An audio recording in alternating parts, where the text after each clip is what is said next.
اچانک کوئی نعمت آتی ہے تو اس پہ نظر لگنے کا چانس ہوتا ہے۔ دوسری بات یہ ہے اپنی نعمت کا اظہار ان لوگوں کے سامنے کرنا چاہیے جو آپ سے محبت کرتے ہیں، وہ خوش ہوں گے۔ بعض دفعہ انسان دوسرے سے محبت کے دعوے کرتا ہے لیکن جیلس ہو جاتا ہے، جب آپ اس کو بتاتے ہیں نا میرے پاس اتنا پیسہ، میری ارننگ اتنی ہو گئی، وہ اندر اندر سے جل رہا ہوتا ہے، تو حاسد کی نظر لگنے کا چانس زیادہ ہوتا ہے۔ سمجھتے ہو؟ دیکھو اس میں نظر تو برحق ہے، لگنے کا امکان ہوتا ہے، لیکن ہر وہ چیز جس کا امکان ہو ضروری نہیں ہے کہ وہ لازمی ہو بھی جائے۔ امکانات کی دنیا تو بہت بڑی ہے نا، اس میں افراط اور تفریط ہے۔ کچھ لوگ تو ایسے ہیں جو نظر کے وجود ہی کو نہیں مانتے، وہ کہتے ہیں نظر سرے سے لگتی ہی نہیں ہے، اور کچھ لوگ کہتے ہیں ایسے ہیں کہ اس میں بہت مبالغہ کرتے ہیں، ان کو ہر وقت لگ رہی ہوتی ہے ان کے رائے کے مطابق کہ اس کو لگ گئی، اس کو لگ گئی، اس کو لگ گئی، یہی چلتا رہتا ہے پروگرام۔ تو نہ اس میں وہمی بننے کی ضرورت ہے اور نہ نظر کا انکار کرنا جائز ہے ہمارے لیے۔ جو لوگ نظر کا انکار کرتے ہیں نا وہ ہیں سیکولر لوگ، لبرل لوگ جو شریعت کو نہیں مانتے۔ وہ کہتے ہیں اس کی کیا دلیل ہے؟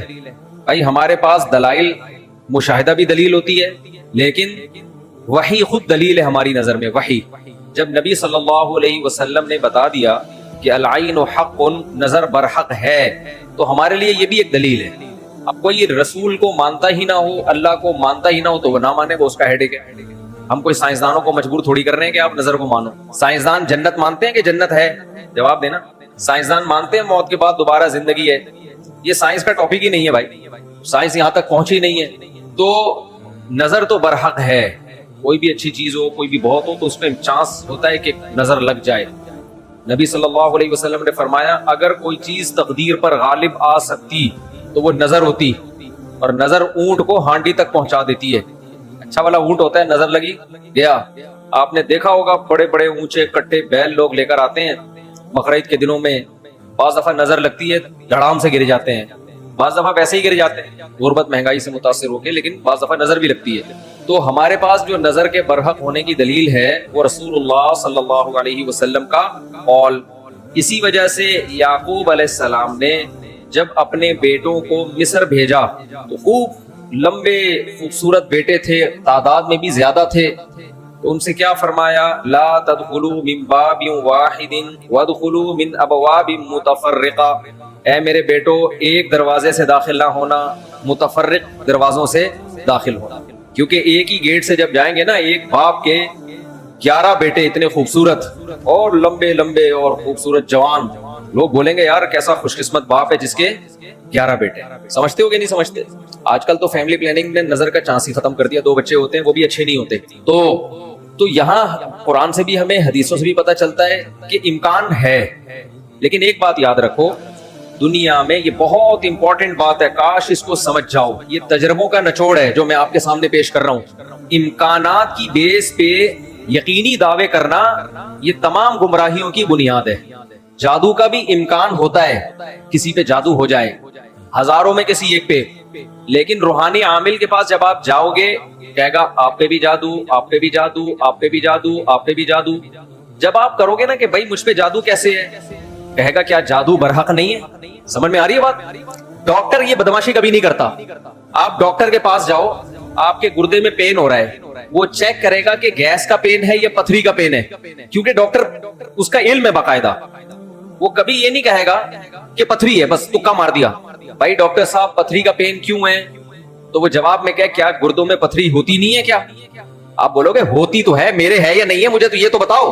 حالانکہ گردوں میں پتھری ہونے کا جتنا چانس ہے نا، جتنی پرسنٹیج 100 میں، جادو کی اس سے بھی کم ہے، ہزاروں میں کسی ایک پہ ہوتا ہے جادو۔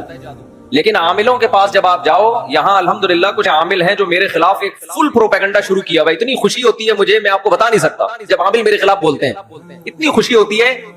اور میں کہتا ہوں کمبختو تمہارے پاس جادو، چڑیل، جن، بھوت، تم میرے خلاف بولتے کیوں؟ نقصان پہنچا دو یار۔ تو اس سے ان کا کمزور ہونا اور ثابت ہو جاتا ہے کہ یہ ان تلوں میں تیل نہیں ہے۔ خیر میں نظر کے موضوع کو مکمل کروں، کیونکہ روحانی عاملوں کی بات آتی ہے تو مجھے ان کے خلاف بولنے میں ایسا خون بڑھتا ہے، میرا ایک دم جوش میں آ جاتا ہوں، ایسا لگتا ہے کچھ نہیں بھی کھایا ہو پاور آ جاتی ہے باڈی میں۔ ان کے خلاف بولنے میں مزہ بہت آتا ہے، صرف مسجد کا تقدس ہے، باہر آؤ تو اس طرح نہیں بولوں گا، انگلش میں بھی گالیاں دوں گا، پنجابی میں بھی، اردو میں بھی۔ یہاں بڑے بڑے عامل ہیں جو بڑے پنپ رہے ہیں، اور ہمارے بڑے بڑے مولانا جا کے نا ان کو پروموٹ کر رہے ہیں، بے شرموں کو، ان بے غیرتوں کو۔ خیر فی الحال اتنی گالی کافی ہے۔ تو اچھا میں کیا کہہ رہا تھا یار، عاملوں کے ٹاپک آتا ہے تو اتنی خوشی ہوتی ہے جی۔ نظر کی بات کر رہا تھا میں۔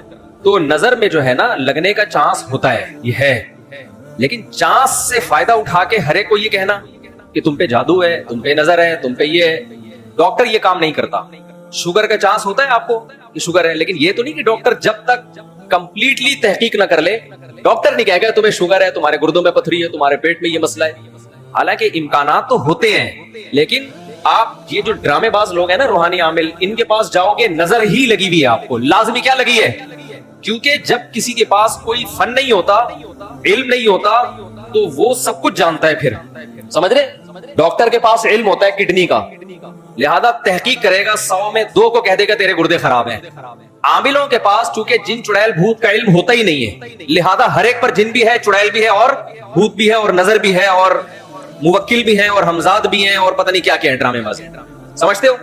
جب ان کو بولو کہ کیا دلیل ہے، تو بھائی امکانات کی دنیا میں امکان کہ فلانے پہ لگ گئی تھی، فلاں پہ لگ گئی تھی، تو خوب سمجھ لو امکانات کی بیس پہ یہ کہنا کہ ابھی دیکھو ایک مولانا صاحب کا کلپ آیا، انہوں نے کہا کہ نبی صلی اللہ علیہ وسلم نے فرمایا کہ ہر بیماری کی دوا اللہ نے رکھی ہے دنیا میں، یہ صحیح حدیث ہے۔